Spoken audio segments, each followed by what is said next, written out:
এয়া আকাশবাণী গুৱাহাটী ডিব্ৰুগড় বাতৰি পঢ়িছো পুলক গগৈয়ে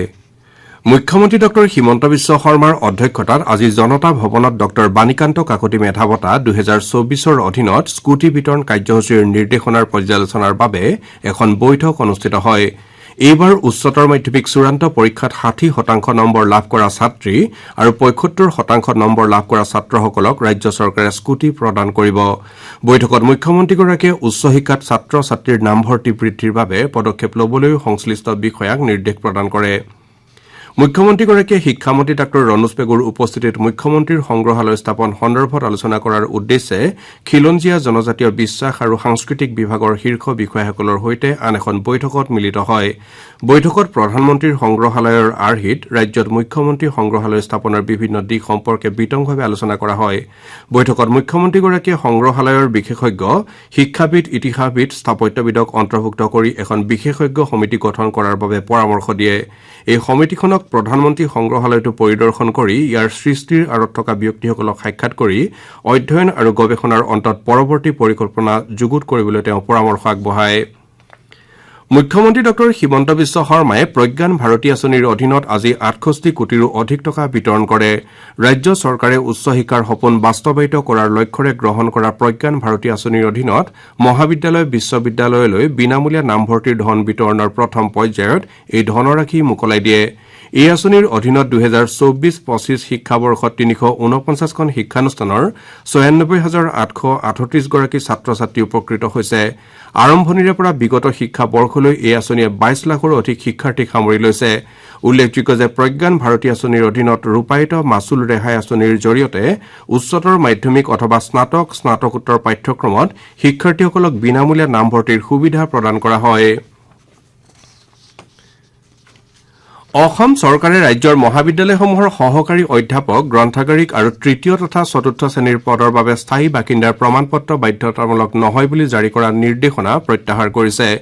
উচ্চ শিক্ষা সঞ্চালকালয়ে জাৰি কৰা এই জাননী সন্দৰ্ভত মুখ্যমন্ত্ৰী ডক্টৰ হিমন্ত বিশ্ব শৰ্মাই শিক্ষামন্ত্ৰী ডাঃ ৰণোজ পেগুক তদন্তৰ বাবে নিৰ্দেশ দিছে শিক্ষামন্ত্ৰীগৰাকীয়ে সামাজিক মাধ্যমত এটা পোষ্টযোগে কয় যে চৰকাৰৰ অনুমোদন অবিহনে উচ্চ শিক্ষা সঞ্চালকালয়ে এই নিৰ্দেশনা প্ৰকাশ কৰিছে আনহাতে মুখ্যমন্ত্ৰীগৰাকীয়ে কয় যে স্থায়ী বাসিন্দাৰ প্ৰমাণপত্ৰ সন্দৰ্ভত কেৱল চৰকাৰেহে সিদ্ধান্ত গ্ৰহণ কৰিব পাৰে কোনো কাৰণতে সঞ্চালকালয়ে এনে নিৰ্দেশনা দিব নোৱাৰে বুলি তেওঁ স্পষ্ট কৰি দিয়ে উচ্চ শিক্ষা সঞ্চালকালয়ে কিহৰ ভিত্তিত এই নিৰ্দেশনা জাৰি কৰিলে সেই সন্দৰ্ভত মুখ্যমন্ত্ৰীগৰাকীয়ে তদন্তৰ নিৰ্দেশ দিয়ে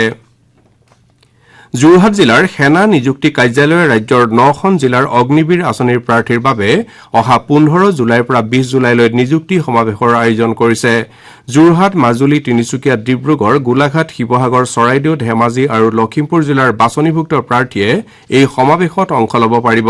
প্ৰাৰ্থীসকলে প্ৰৱেশপত্ৰত উল্লেখ কৰা দিনটোত অনুশীলন কৰা স্থানত উপস্থিত হ'বলৈ আহ্বান জনোৱা হৈছে বাছনিভুক্ত প্ৰাৰ্থীসকলে নিযুক্তি সমাৱেশত দৌৰৰ লগতে শাৰীৰিক সক্ষমতাৰ পৰীক্ষা আৰু স্বাস্থ্য পৰীক্ষাত অৱতীৰ্ণ হ'ব লাগিব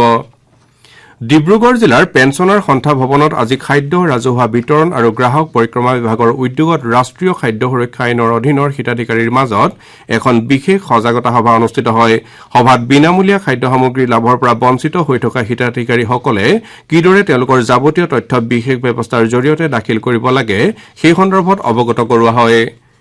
শিৱসাগৰ জিলাত এনকেফ্লাইটিছ সদৃশ ৰোগত 25 জন লোক আক্ৰান্ত হৈছে জিলা স্বাস্থ্য বিভাগৰ উদ্ধৃতি দি আমাৰ সংবাদদাতাই জনোৱা মতে আক্ৰান্তসকলৰ ভিতৰত 12 জন জাপানীজ এনকেফ্লাইটিছত আক্ৰান্ত বুলি চিনাক্ত কৰা হৈছে ইয়াৰ ভিতৰত 3 জন লোকৰ ইতিমধ্যে মৃত্যু হৈছে স্বাস্থ্য বিভাগে এই ৰোগৰ প্ৰাদুৰ্ভাৱ হোৱা অঞ্চলসমূহত ঔষধ ছটিওৱাৰ ব্যৱস্থা লৈছে